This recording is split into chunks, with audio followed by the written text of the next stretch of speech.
يا أهلا وسهلا فيكم.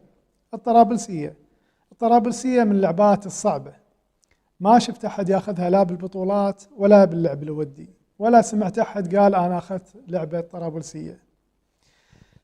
حاولت أخذها باللعب ولكن كان شوط كوميدي، يعني أعطيت الخصم 12 حطبة ما أخذت إلا حطبتين، ولكن يكفيني شرف المحاولة. يقول عنها ناصف اللحام في كتابه الجزء الأول: الطرابلسية منسوبة إلى لاعب من مدينة طرابلس، وقد أخذنا هذا الباب من الألعاب من كتاب باللغة الأرمنية يرجع لتاريخ 500 سنة تقريبا، وضيف على 500 تقريبا 60 سنة وقت ما طبع هذا الكتاب اللي هو كتاب ناصف اللحام الجزء الأول سنة 1958، يعني بالراحة داخلين على 570 سنة. إلى أن يقول إنما الاسم مكتوب بالأحرف الأرمنية واللفظ عربي وهو الطرابلسية.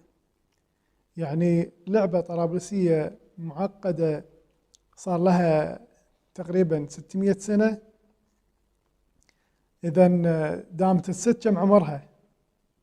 متخيلين؟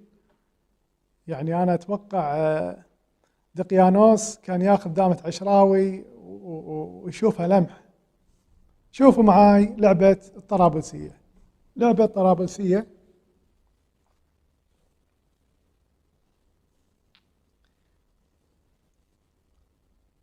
شوفوا الفكرة.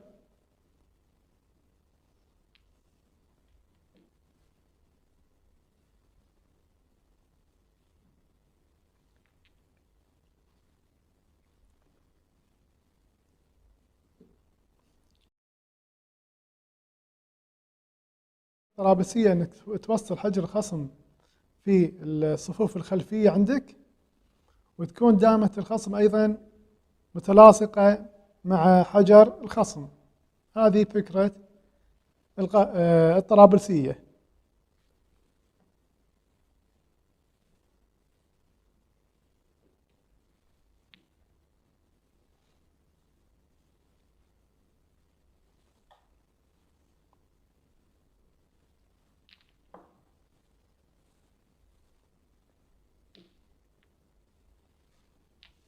ياكل بالدامة. اثنين، وين ما يطب شيخ.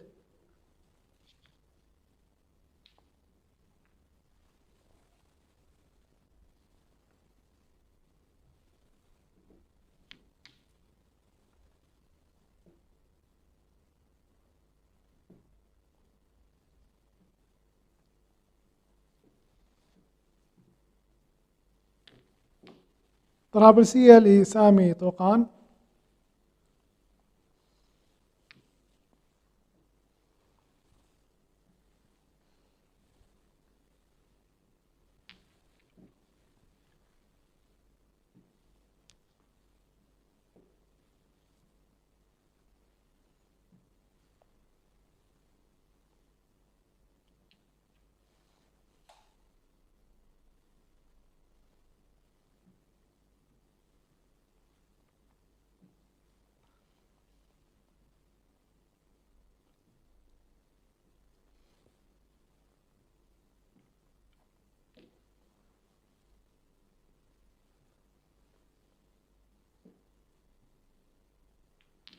لو تلاحظون حجر الخصم وجنبها دامة الخصم.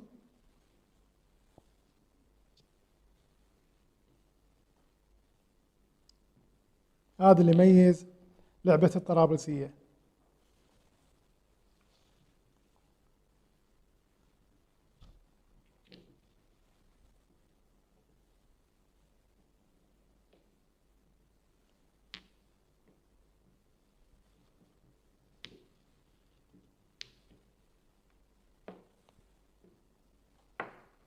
طرابلسية للشيخ وهاب حيدر رحمة الله عليه.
طرابلسية للأستاذ شادي.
من الطرابلسيات الغامضة لإدوار عطية.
نختمها بهذه اللعبة من دامات شادي الطرابلسية.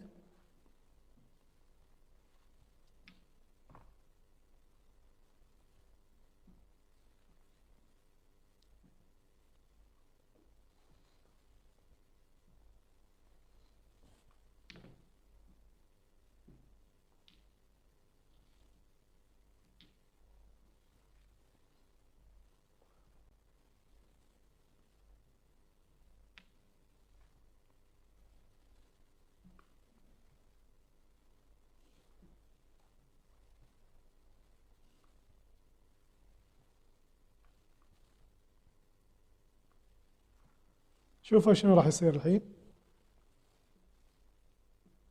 هذه دامة الخصم،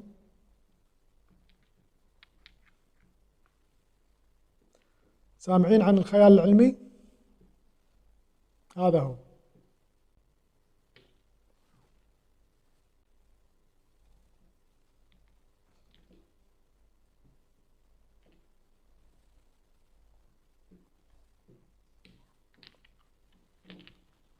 وصلنا معاكم إلى نهاية المقطع، نلقاكم إن شاء الله مع دامة المقلوبة.